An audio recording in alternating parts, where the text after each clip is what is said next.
కర్నూలు జిల్లా సంఘం ఎప్పుడు ఆంధ్రప్రదేశ్ రెడ్డి సంఘం ఆధ్వర్యంలో విజయవాడ భవానీపురంలో కొండవీడు రెడ్డి అకాడమీ నందు రాష్ట్ర కార్యవర్గ సమావేశం ముఖ్య కారణం వచ్చేసి రాష్ట్రంలో రెడ్లు 70 లక్షల పైగా ఉన్నారు. వీరిలో 20% పేదరికం మధ్యతరగతిలో బతుకు జీవనం సాగిస్తున్నారు.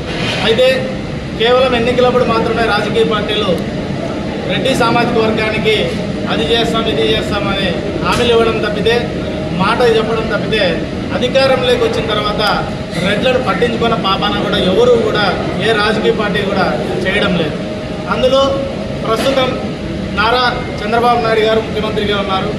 ఆయన ముఖ్యమంత్రి కాకముందు తన కుమారుడు లోకేష్ గారు పాదయాత్ర చేస్తూ రాయలసీమలో అయితేనేమి, ఇటు కోస్తాలో అయితేనేమి కొన్ని ప్రాంతాలలో రెడ్డి సామాజిక వర్గానికి సంబంధించి వ్యక్తులతో కానీ సంఘాలతో కానీ సమావేశాలు ఏర్పాటు చేసుకొని రెడ్డి సామాజిక వర్గానికి మేము అన్ని విధాలుగా తోడుగా ఉంటామని హామీ ఇచ్చాడు. చివరకు గత ప్రభుత్వం జగన్మోహన్ రెడ్డి గారు ఏదైతే రెడ్డి కార్పొరేషన్ అనేది ఏర్పాటు చేశారో ఆ కార్పొరేషన్కి ఇప్పటికి 2 సంవత్సరాలు అవుతుంది. ఇంతవరకు కూడా ఆ కార్పొరేషన్కి పాలక మండలి కూడా ఏర్పాటు చేయాలని దుర్మార్గమైన ప్రభుత్వం ప్రస్తుతం నడుస్తుందని ఆంధ్రప్రదేశ్ రెడ్డి సంఘం స్పష్టం చేస్తారు. రెడ్లను కేవలం ఎన్నికలప్పుడు మాత్రమే వాడుకొని ఎన్నికల తర్వాత ఈరోజు రెడ్లను ఒక దుర్మార్గులుగాను, రెడ్ల మీద దాడులు చేయించడం అయితేనేమి, రెడ్డి అధికారులను సస్పెండ్ చేయడం అయితేనేమి, రెడ్డి వ్యక్తుల మీద కాంట్రాక్టర్ల మీద ఇబ్బందులకు గురి చేయడం అయితేనేమి, అదేవిధంగా పేద మధ్యతరగతి రెడ్లకు రైతులకు ఎటువంటి ఉపయోగము పరుచుకోకుండా ఈ రోజున ఈ కూటమి ప్రభుత్వం నిర్లక్ష్యంగా వ్యవహరిస్తోంది. ఈ నిర్లక్ష్యాన్ని వ్యతిరేకిస్తూ రెడ్డి సామాజిక వర్గంలోని పేదవారికి ఏదైతే కార్పొరేషన్ ఉందో ఆ కార్పొరేషన్ ఏర్పాటు చేసి ప్రతి ఏడాది 2,000 కోట్లు విడుదల చేయాలన్న డిమాండ్తోనూ, అదేవిధంగా ఉపాధి హామీ పథకాన్ని వ్యవసాయానికి అనుసంధానం చేయాలన్న డిమాండ్తోనూ, అదేవిధంగా మన ఫీజు రియంబర్స్మెంట్ కూడా ప్రతి పేద రెడ్డి విద్యార్థికి పూర్తి స్థాయిలో అందజేయాలి, విదేశీ విద్యా పథకాన్ని కూడా అమలు చేయాలి, మరియు ఈడబ్ల్యూఎస్ 10% రిజర్వేషన్లను విద్యా ఉద్యోగాలలో సక్రమంగా అమలు చేయాలి అని డిమాండ్ చేస్తూ, అంతేకాకుండా ముఖ్యమైన విషయం చెప్పాలి, ఈ కూటమి ప్రభుత్వం అధికారంలో రావడానికి రెడ్డి సామాజిక వర్గంలో ఎంతోమంది కష్టపడ్డారు పాపం. తెలుగుదేశం పార్టీ తరఫున కావచ్చు, జనసేన తరఫున కావచ్చు, బీజేపీ తరఫున కావచ్చు. కానీ వారికి అసలు ఎటువంటి నామినేటెడ్ పదవులు కూడా ఇవ్వలేక ఇబ్బందులకు గురి చేస్తుంది. ఎందుకు రెడ్లను ఇంత నిర్లక్ష్యం చేస్తున్నారు? రెడ్లను ఎందుకు ఇంత ఇబ్బంది పెడుతున్నారు? మీకు రెడ్లతో పని లేకుంటే, రెడ్లు అనేది మీకు వద్దనుకుంటే బహిరంగంగా దమ్ము ధైర్యం ఉంటే లోకేష్ బాబు గారు కానివ్వండి, పవన్ కళ్యాణ్ గారు కానివ్వండి, చంద్రబాబు కానివ్వండి, అది బీజేపీ కానివ్వండి, ధైర్యంగా దమ్ము ఉంటే మాకు రెడ్లు వద్దు, రెడ్లు మాకు రాజకీయంగా అవసరం లేదు అని ఒక్క ప్రకటన చేయండి. వచ్చే ఎన్నికలలో ఇప్పుడు ఏవో వచ్చాయి 164 సీట్లు, ఎన్నో 16 సీట్లకు పడిపోకపోతే మేము రెడ్డి జాతిలో పుట్టినట్లే కాదని ఈ సందర్భంగా ప్రభుత్వాన్ని హెచ్చరిస్తాను.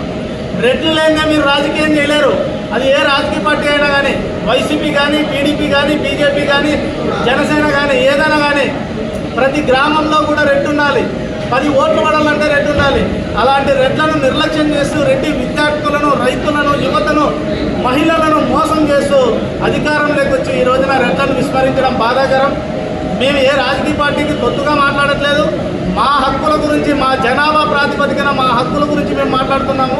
మా జనాభా ఎంతైతే ఉందో దానికి తగ్గట్టు ప్రభుత్వం కూడా మాకు నిధులు విడుదల చేయాలి, అన్ని రంగాలలో కూడా మాకు అండగా నిలబడాలని రాష్ట్ర ప్రభుత్వాన్ని డిమాండ్ చేస్తూ, అదేవిధంగా ప్రతిపక్ష పార్టీ కూడా కేవలం ఎస్సీ బీసీల గురించి మాట్లాడుతున్నారు.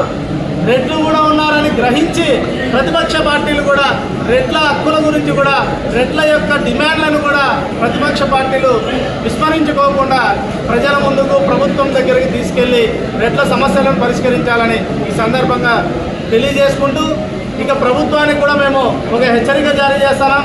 ఇప్పటికే చాలాసార్లు రెడ్డి హక్కుల గురించి, కార్పొరేషన్ గురించి అయితేనేమి, విద్యా విధానం మీద అయితేనేమి, యువత స్వయం ఉపాధి మీద అయితేనేమి, అదేవిధంగా ఉపాధి హామీ వ్యవసాయానికి అనుసంధానం గురించి అయితేనేమి, ఇలా చాలా విషయాల మీద ఇప్పటికే మేము జిల్లా కార్యాలయాల్లో కొన్ని జిల్లాల్లో వినతిపత్రాలు అందజేసాము, అధికారులకు తెలియజేశాము. కానీ నిమ్మకు నీరెత్తినట్లు ఈ ప్రభుత్వం వ్యవహరిస్తుంది.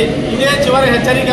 మీరు ఇప్పుడు నుంచి కరెక్ట్గా మేము ఈ ఏడాది లోపు మేము చెప్పిన డిమాండ్లలో తప్పనిసరిగా 80% మీరు పరిశీలించి ఆ ఆత్మ పరిశీలన చేసుకొని అవి పరిష్కరించకపోతే 2027లో ఆంధ్రప్రదేశ్ రెడ్డి సంఘంతో పాటు మిగిలిన రెడ్డి సంఘాలన్నింటినీ కలుపుకొని రాజకీయ పార్టీలకు అతీతంగా హోదాలకు అతీతంగా భారీ ఎత్తున బహిరంగ సభ కూడా ఏర్పాటు చేస్తామని ఈ సందర్భంగా తెలియజేసుకుంటూ సెలవు తీసుకుంటున్నాం. Thank you.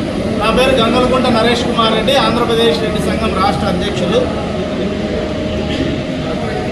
ఏదైతే ఈ రోజున సింగపూర్ కడతామో, లేదంటే మలేషియా కడతాము, లేదంటే పెద్ద రాజధానులు కడతామో, మాకు 14-20 సంవత్సరాల అనుభవం ఉంది.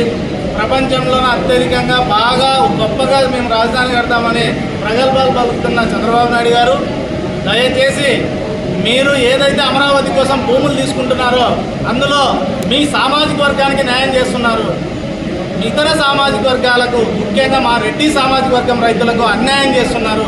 ఇది కూడా మీకు చెప్తున్నా, ఇదే రెడ్డి సామాజిక వర్గాలకు చెందిన రైతుల భూముల్లోనే మేము బహిరంగ సభ కూడా పెట్టి మా యొక్క వ్యక్తి ఏదైతే మాకు అన్యాయం జరుగుతుందో ఈ అన్యాయం మీద ప్రశ్నిస్తామని చంద్రబాబు నాయుడు గారికి కూటమి ప్రభుత్వాన్ని హెచ్చరిస్తున్నాం.